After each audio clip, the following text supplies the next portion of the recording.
सातमध्ये काय सांगता? आज प्रभाग क्रमांक 7मध्ये होम मिनिस्टरचा कार्यक्रम आयोजित करण्यात आला. त्यामध्ये तुम्ही बघाल तर हजारापेक्षा जास्त महिला यांनी भाग घेतलं होतं. खूप छान प्रकारचा प्रतिसाद मिळालेला. खरं तर हा वॉर्ड 8 वर्षाआधी अभिषेक इथे नगरसेवक होते. त्या प्रभागाचे 2 वॉर्ड झाले, 1 नंबर आणि 7 नंबर.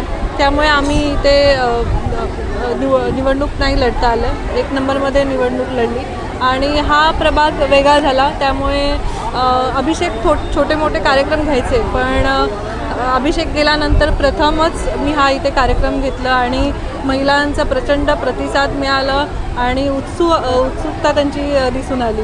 म्हणजे उमेदवारी आज घोषित आपली इथे करण्यात आली. विधी घोसाळकर साहेबांनी बोलले की 7 नंबरमध्ये उमेदवारी मिळणार की नाही, पण आपली तयारी इथून दिसते. नाही, उमेदवारी अजून जाहीर केलेली नाही आहे. हे काहीतरी वेगळंच आहे, पण नक्कीच मी इथे काम करते, इथेही काम करते. 1 नंबर पण मी सहजासहजी जाऊन देणार नाही. ओबीसी झाला तरी शिवसेनेचा किंवा जे आम्ही देऊ तो उमेदवार तिथे निवडून काढण्याचा प्रयत्न करू.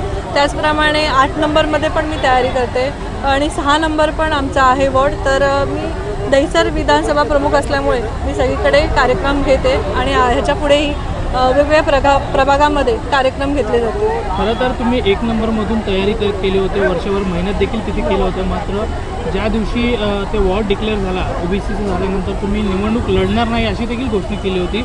मात्र मातोश्रीवर काय चर्चा झाली त्यानंतर तुम्ही आज 7 नंबर वॉर्डमधून आता तयारी करताना दिसून येते? नाही, मातोश्रीवरती चर्चा अशी झाली की पक्षासाठी तुम्ही काम करा आणि ते मी कधीही टाळलेलं नाही आहे की मी पक्षासाठी काम करणार नाही म्हणून.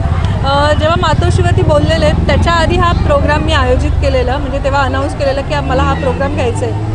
तर 7 नंबरमध्येच नाही तर मी 6 नंबरमध्ये आता पुढच्या रविवारी एक प्रोग्राम घेते सिनियर सिटीजनसाठी. त्याप्रमाणे 8 नंबरमध्ये पण असंच एक प्रोग्राम घेते. तर 7मध्ये अशी वेगळी तयारी नाही, पण दुसऱ्या प्रभागामध्ये पण मी तयारी चालू केली.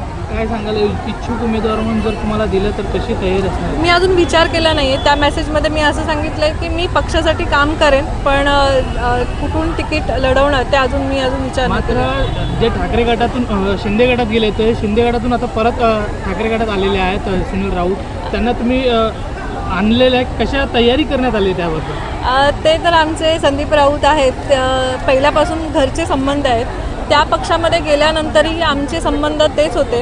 त्यांच्या घरी गणपती होतं तरी पण ते आम्हाला त्याच फॅमिलीसाठी बोलवायचे आणि मी इथे आल्यामुळे त्यांनी इथे पक्षप्रवेश केलं. त्यांचं खरं तर धन्यवाद देते की त्यांनी इथे पक्षप्रवेश केलं. 7 नंबरमधून तुम्हाला जर तिकीट भेटलं तर तुम्ही निवडणूक? मी अजून विचार असा केला नाही आहे.